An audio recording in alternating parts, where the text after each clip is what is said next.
Hello, and welcome to today's news discussion. I'm Sarah. And I'm Sean. Let's dive into our first story.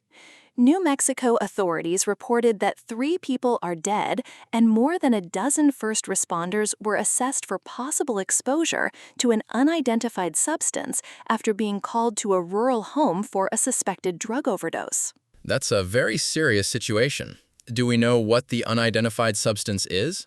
Not yet. The articles don't specify what the substance was, they just mention that first responders were quarantined and treated for exposure.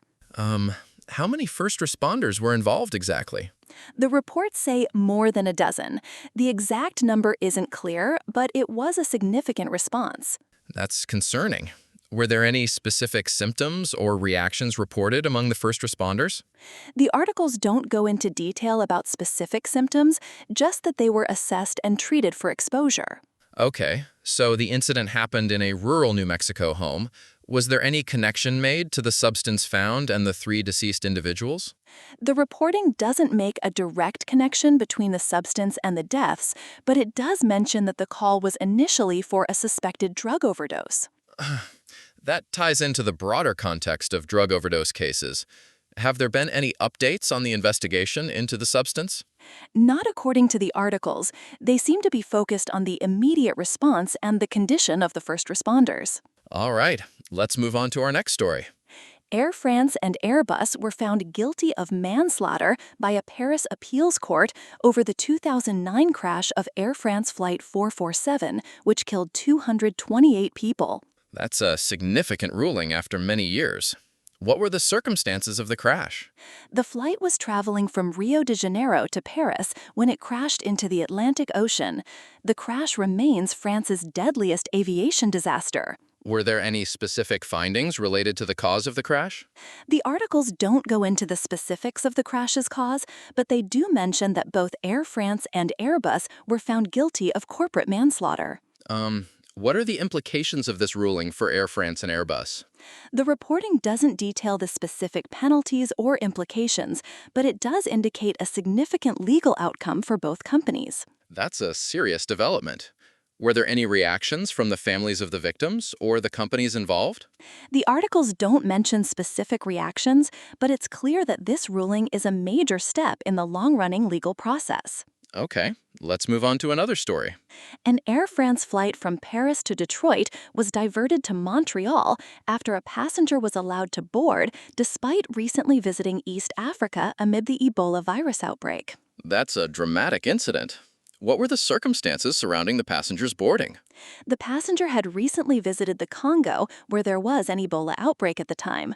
U.S. Customs and Border Protection said the passenger boarded in error amid flight restrictions tied to Ebola. So, was the passenger showing any symptoms of Ebola?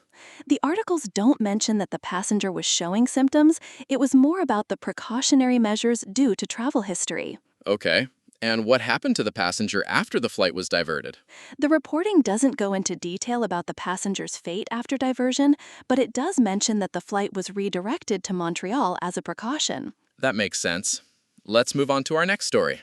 Residents in eastern Congo set fire to an Ebola treatment center as fear and anger grew over the outbreak. The incident happened when a group of youths tried to retrieve the body of a suspected Ebola victim. That's a very volatile situation. What was the immediate response to the attack on the treatment center? The articles don't provide details on the immediate response, but they do indicate that the attack happened in a town at the heart of the Ebola outbreak. How does this kind of incident affect the efforts to contain the Ebola outbreak? It's likely to make containment more challenging. The reporting suggests that fear and anger among the local population are growing, which can complicate health efforts. That's a critical issue. Have there been any other similar incidents reported in the area? The articles don't mention other specific incidents, but they do convey a sense of rising tensions and resistance to health measures. Okay, let's discuss one more story. IIT Roorkee released the JEE Advanced 2026 response sheets on their website, jeeadvance.ac.in. Candidates can download their provisional response sheets from there. That's important news for students who appeared for the exam. what are the next steps after downloading the response sheet? According to the reporting, after downloading the response sheet, candidates can check their answers and potentially raise objections if needed.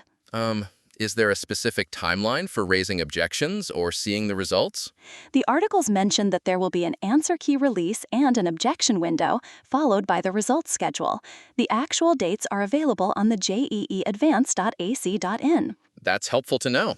So students should be checking the website regularly for updates? Exactly. The website will have the most up-to-date information on the exam process, including response sheets, answer keys, and results. All right. I think we've covered all our stories for today. We have. It's been a wide-ranging discussion from health crises to aviation incidents and educational updates. Indeed. Thanks for the thorough coverage, Sarah. Thank you, Sean, and thanks to our listeners for tuning in. Until next time, goodbye. Goodbye.